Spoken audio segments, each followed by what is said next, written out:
तो देखो अभी तक हमने क्या पढ़ लिया, अब जो मेन इसका बैकग्राउंड था हमने चैप्टर का वो पढ़ लिया है। अब स्टार्ट करते हैं कि इसमें जो फोर्सेस लगने वाले हैं उसे कहते हैं नॉन कॉन्टैक्ट फोर्सेस। वो क्या होते हैं और उनका डायरेक्शन क्या है आपको वो पता होना चाहिए। तो हम स्टार्ट करते हैं, ठीक है, लेट्स स्टार्ट विद। तो सबसे पहले आपको पता होना चाहिए वो होता है टेंशन। टेंशन एक नॉन कॉन्टैक्ट फोर्स है। ये कब लगता है, कहाँ लगता है, आपको ये पता होना चाहिए, ठीक है। टेंशन जो है, टेंशन फोर्स, ये होता है स्ट्रिंग में। जब कभी भी आपको स्ट्रिंग देखने मिलेगा तो उस पर टेंशन काम करेगा। ये किसी भी सॉलिड ऑब्जेक्ट पे काम नहीं करता है। मतलब अगर कोई ऑब्जेक्ट सरफेस के ऊपर रखा हुआ है तो उसके ऊपर टेंशन काम नहीं करेगा। टेंशन हमेशा स्ट्रिंग के पास आता है। और ये क्या होता है, इसका जो डायरेक्शन है वो क्या होता है, इसका डायरेक्शन होता है along the string, along the string and toward the support. जहाँ पर उसका सपोर्ट होगा ना उस तरफ हो जाएगा, along the string toward the support. ये होता है इसका डायरेक्शन टेंशन का, ठीक है। इतना याद रखना आपको फर्स्ट। अभी कुछ देर में आपको मैं एग्जांपल कराऊंगा तो उसमें आपको समझ में आ जाएगा। टेंशन पर इतना समझ में आया। नेक्स्ट कौन सा आता है, नेक्स्ट आएगा नॉर्मल रिएक्शन। नेक्स्ट क्या है, नॉर्मल रिएक्शन। सर ये सब क्या है, ये सब फोर्स के ही टाइप है। इसे कहते हैं नॉन कॉन्टैक्ट फोर्स, यानी टेंशन, नॉर्मल रिएक्शन, फ्रिक्शन आएगा भी कुछ देर में, वो कॉन्टैक्ट वाला फोर्स है, वो पढ़ेंगे कुछ देर में, नॉर्मल रिएक्शन। और लास्ट में क्या आएगा, वेट। ये आपको चार फोर्सेस, इनका फॉर्मूला क्या होता है और ये इनका डायरेक्शन क्या है आपको वो पता होना चाहिए। असल में आपको 11th में सिखाए रहते हैं, बट क्या होता है कि मतलब आप लोग कई लोग भूल जाते हैं। तो आप जिसको आता है वो सीख लो, जिसको नहीं आता है वो सीख लो, जिसको आता है वो उसको देखो कि ऐसे रिवाइज के लिए पढ़ रहे हो। तो नेक्स्ट क्या आपका नॉर्मल रिएक्शन। ये क्या होता है, ये आता है हमेशा सॉलिड ऑब्जेक्ट पे। सॉलिड ऑब्जेक्ट पे इसको लगने वाला है, फर्स्ट पॉइंट ये। नेक्स्ट पॉइंट क्या होता है, it is always perpendicular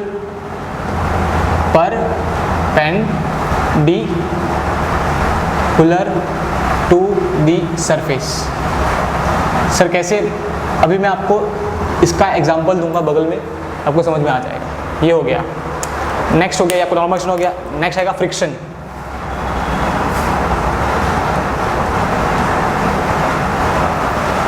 friction में क्या होता है, सेम, ये भी कहाँ लगता है, ये भी लगने वाला है सॉलिड ऑब्जेक्ट में। सॉलिड ऑब्जेक्ट में क्या लगता है, हमेशा लगता है फ्रिक्शन। और नेक्स्ट पॉइंट क्या है कि it is always against the direction of motion, direction of motion. यानी अगर लेट्स से अगर ये मार्कर में अगर इसको आगे लेके जा रहा हूँ तो फ्रिक्शन कहाँ काम करेगा, पीछे की तरफ। अगर मैं इसको ऊपर लेके जा रहा हूँ कहाँ काम करेगा, नीचे की तरफ। यहाँ लेके गया तो पीछे, यहाँ लेके आया तो उस तरफ। तो जो फ्रिक्शन है इसका डायरेक्शन हमेशा मोशन के अगेंस्ट डायरेक्शन में होता है। अगर हम आगे बढ़ रहे हैं तो फ्रिक्शन कहाँ लगेगा, पीछे की तरफ।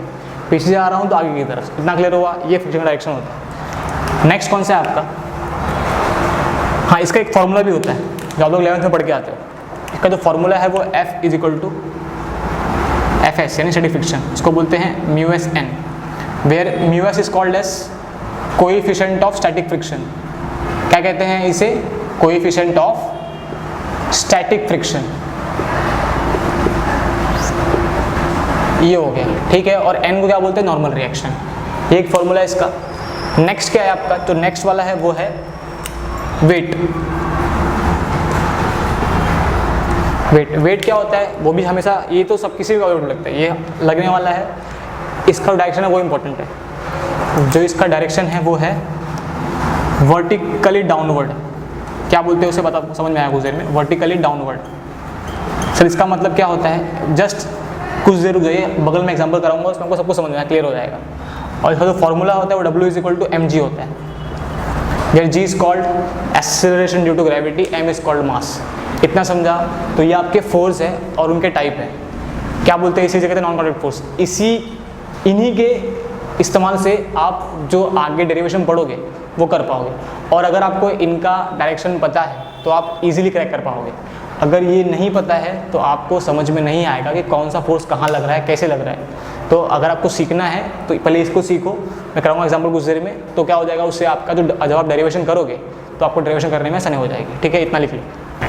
तो ठीक है, अभी आपने जो यहाँ पर फोर्सेज पढ़े हैं ना, वो मैंने यहाँ पर कुछ ऑब्जेक्ट डायग्राम बनाए हुए, तो आपको बताना है कि वो फोर्सेज जो आपने पढ़े वो कैसे कैसे काम करेंगे यहाँ पर। ठीक है, स्टार्ट करते हैं। लेट्स हम फर्स्ट एग्जाम्पल की बात करते हैं। तो पहला को सबसे पहले क्या करना है कि इनका इस बॉडी का सेंटर ऑफ मास कहाँ पर है, तो उसे सेंटर पर होगा, हमने यहाँ पर रख दिया। ठीक है, तो अब देखो पहला फोर्स कौन सा है, टेंशन। यहाँ पर हमने क्या लिखा हुआ है, टेंशन कहाँ पर काम करेगा, स्ट्रिंग के अंदर। तो क्या ये स्ट्रिंग है, ये स्ट्रिंग नहीं है, ये स्ट्रिंग है, ये भी नहीं है, ये है तो ये भी नहीं है, तो स्ट्रिंग कौन सा है यहाँ पर। तो जो फर्स्ट फोर्स है टेंशन फोर्स, वो कहाँ पर आने वाली है, वो स्ट्रिंग पर आएगा। तो स्ट्रिंग पर रहेगा तो हम टेस्ट लगाएंगे। लेकिन अब बाकी 3 बचे फोर्स, अब उस पर ध्यान दो। लेट्स से ये ब्लॉक इस तरफ मूव हो रहा है, it is moving toward this side. ठीक है, तो अब हमें बताना है कि क्या इसके ऊपर लगने वाले फोर्सेस कौन से। तो क्या करेंगे, नेक्स्ट फर्स्ट स्टेप में देखो, पहला क्या है, नॉर्मल रिएक्शन। क्या लिखा हुआ है, it is always perpendicular to the surface. ये इसका सरफेस हो चुका है, सरफेस इस बॉडी का सरफेस देखो ऐसा है, तो परपेंडिकुलर कैसा हो जाएगा, 90 डिग्री, मतलब ऊपर की तरफ बनाओगे तो जो इसका नॉर्मल रिएक्शन होगा वो कहाँ पर होगा, ऊपर की तरफ। तो ये क्या हो गया इसका, ये हो गया इसका नॉर्मल रिएक्शन। समझ आया इतना पॉइंट। अब नेक्स्ट नॉर्मल रिएक्शन हो गया, नेक्स्ट क्या है, फ्रिक्शन। अब देखो ये आगे की तरफ जा रहा है, तो फ्रिक्शन फोर्स का मतलब क्या होता है, it is always against the direction of motion. अगर ये आगे की तरफ जा रहा है तो फ्रिक्शनल फोर्स कहाँ लगेगा, पीछे की तरफ। तो यहाँ पर क्या लगेगा आपका, फ्रिक्शनल फोर्स, जिसे बोलते हैं एफएस। समझ गया, ठीक ही हो गया। नेक्स्ट क्या है आपका, वेट। वेट को हमने क्या लिखा है, वेट वर्टिकली डाउनवर्ड, मतलब कैसा वो काम करेगा, नीचे की तरफ ऐसा। तो ये हो गया आपका डब्ल्यू यानी वेट। ये क्लियर हुआ, ये सिंपल बॉक्स था, इसको बोलते ब्लॉक, सिंपल ब्लॉक सरफेस पे रखा हुआ है। अब इस पे आ जाओ, अब यहाँ पर बताओ क्या होगा। तो ये तो नहीं लगने वाला, अब बचा क्या, नॉर्मल रिएक्शन। क्या बोला था मैंने, always perpendicular to the direction. तो अगर आप समझो सेंटर ऑफ मास इसका ये हो गया, ठीक है, तो जब आप डायग्राम बनाओगे तो इसको ऐसा मत बना देना, ये लाइन मत बनाना, वो लॉन्ग हो जाएगा। ये ऐसा है तो इसका परपेंडिकुलर कैसा बनेगा, ऐसा। देखो ऐसा है ना, जब ऐसे बनाओगे तभी तो 90 डिग्री बनेगा ना यहाँ से, तो ऐसे बनाना है आपको। आप इसको ऐसे मत बना देना, ऐसे 90 डिग्री नहीं दिखेगा वो। समझ आया। तो अगर आप मैं इसका नॉर्मल रिएक्शन बनाऊँ तो कहाँ जाएगा, ये ऊपर की तरफ, ये ऐसा आएगा। ये क्या हो गया इसका, ये हो गया इसका नॉर्मल रिएक्शन। नेक्स्ट पॉइंट क्या बोलोगे, फ्रिक्शन। समझो ये ब्लॉक नीचे आ रहा है, तो इसका मोशन कैसा है, नीचे की तरफ, तो फ्रिक्शन कहाँ लगेगा, ऊपर की तरफ। तो ये हो गया आपका फ्रिक्शन का डायरेक्शन।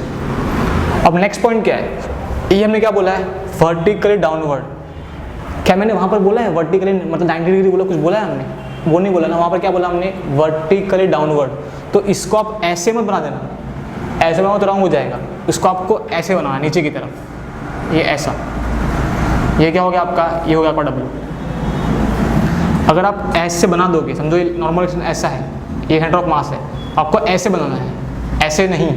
ये वाला रॉन्ग है, ये वाला राइट है। क्यों, हमने क्या बोला यहाँ पर, वर्टिकली डाउनवर्ड। तो वर्टिकली डाउनवर्ड इस तरफ आएगा। समझा इतना। ये वाले में देखो, इसमें आओ, लेट से ये ब्लॉक ऊपर जा रहा है, ठीक है। सेम क्या करोगे, सेंटर ऑफ मास चूज कर लिया आपने। नेक्स्ट चीज देखो, यहाँ पर ये ब्लॉक ऐसा है, इसका सरफेस इस तरफ है, तो परपेंडिकुलर ऐसा बन जाएगा। जो नॉर्मल रिएक्शन काम करेगा वो ऐसे काम करेगा, ऊपर की तरफ। तो ये क्या हो गया आपका, ये हो गया आपका नॉर्मल रिएक्शन। इतना क्लियर हुआ, ठीक। नेक्स्ट क्या है आपका, फ्रिक्शन। फ्रिक्शन कहाँ काम करेगा, जा रहा है ऊपर की तरफ, तो फ्रिक्शन काम करेगा नीचे की तरफ, इसे बोलेंगे एफएस, ठीक। सेंटर पर है। अब नेक्स्ट क्या बचा, नेक्स्ट है आपका वेट। वेट कैसे काम करेगा, वेट देखो, वेट को वापस अगेन ऐसा मत बनाना, उससे ऐसा ड्रॉ करो नीचे की तरफ, ये ऐसे आएगा वेट। तो ये क्या आ गया आपका, वेट आ गया, डब्ल्यू। समझ आया, ये है फ्रिक्शन, ये है डब्ल्यू, और ये है नॉर्मल रिएक्शन। समझ में आया इतना, ये देख लो। अब नेक्स्ट इसमें आओ, ये क्या आपका, ये आपका स्ट्रिंग है, और नीचे में क्या बांधा हुआ है, एक मास बांधा हुआ है। तो अब इसके ऊपर लगने वाली फोर्सेस कौन से हमें वो बताना है। तो पहले फर्स्ट पॉइंट का बात हमें, टेंशन कहाँ आता है, स्ट्रिंग के अंदर, और डायरेक्शन क्या है इसका, along the string toward the support. Support देखो यहाँ पर है, स्ट्रिंग ये है, तो टेंशन कैसा लगेगा, सपोर्ट की तरफ जाता हुआ। तो ये क्या हो गया आपका, ये हो गया टेंशन। सिमिलरली अगर मैं ऐसा रख दूँ उसको, तो टेंशन कहाँ लगेगा, along the string toward the support. समझ आया ये पॉइंट, जहाँ सपोर्ट है उसकी तरफ हमेशा टेंशन काम करेगा। अब सर क्या इसमें नॉर्मल रिएक्शन काम करेगा? नहीं काम करेगा। क्यों? क्योंकि ये बॉडी स्ट्रिंग से कनेक्ट है। अगर कोई भी बॉडी स्ट्रिंग से कनेक्ट होती है तो उसके ऊपर नॉर्मल रिएक्शन नहीं आता, वहाँ पर क्या आता है? वहाँ पर आता है टेंशन। समझ आइए पॉइंट? तो नॉर्मल रिएक्शन हट जाएगा। अब फ्रिक्शन, देखो हवा में भी फ्रिक्शन होता है, बट हम क्या बोलते हैं उसे कहते हैं एयर रेजिस्टेंस, बट हम उसे क्या मानते हैं? नेग्लिजिबल मानते हैं। तो इसमें क्या लगने वाला है? इस बॉब पर या फिर इस मास पर फ्रिक्शन भी नहीं लगेगा। तो बचा कौन सा लास्ट वाला फोर्स? वेट। वेट क्या लगता है हमेशा? Always act vertically downward. तो वर्टिकली डाउनवर्ड मतलब आएगा नीचे की तरफ ऐसे। तो ये हो गया आपका W। समझ आया? ये इसमें आएगा। अब देखो इसमें देखो, अगर मैं यहाँ ऐसा लगता हूँ और W ऐसा बना दूँ, कैसा? ऐसा, तो ये रॉन्ग हो जाएगा। मैंने क्या बोला था पहले ही, देखो W सबसे ज़्यादा इंपॉर्टेंट है। W में क्या है? Vertical downward. तो वर्टिकल डाउनवर्ड कैसा हो जाएगा आपका? वो होगा कुछ इस तरीके से। तो ये है आपका W, ये रॉन्ग है। समझ आया? ये पॉइंट ऐसा है, इसको रफ कर देता हूँ मैं। ये पॉइंट क्लियर हो आपको? ये पॉइंट आपको हमेशा याद करना चाहिए, तो आप कर पाओगे। समझा इतना? तो ये है आपके जो यहाँ पर फोर्सेस लिखे हैं उनके डायरेक्शन, और वो कहाँ कहाँ काम करते हैं वो बगल में लिखा है। एग्जाम्पल प्रॉपरली ध्यान से समझ के करो, वरना समझ में नहीं आएगा। और इसी बेस पे हम लोग जो आगे सर्कुलर मोशन पढ़ने वाले हैं उसमें लगने वाले फोर्सेस कौन से हैं और उनका डायरेक्शन क्या है वो आपको पता होना चाहिए। अगर ये आपको समझ में नहीं आया, एक बार वापस वीडियो रिवाइंड करो, वापस देखो। ये बहुत ही इंपॉर्टेंट है। वेट कहाँ काम कर रहा है उसको समझो। नॉर्मल रिएक्शन हमेशा परपेंडिकुलर सरफेस में आता है, यहाँ इस तरफ है, यहाँ इस तरफ है, यहाँ इस तरफ है। ध्यान से देखो, समझ में आएगा। समझा इतना पॉइंट? इतना लिख लो, फिर नेक्स्ट पढ़ते हैं।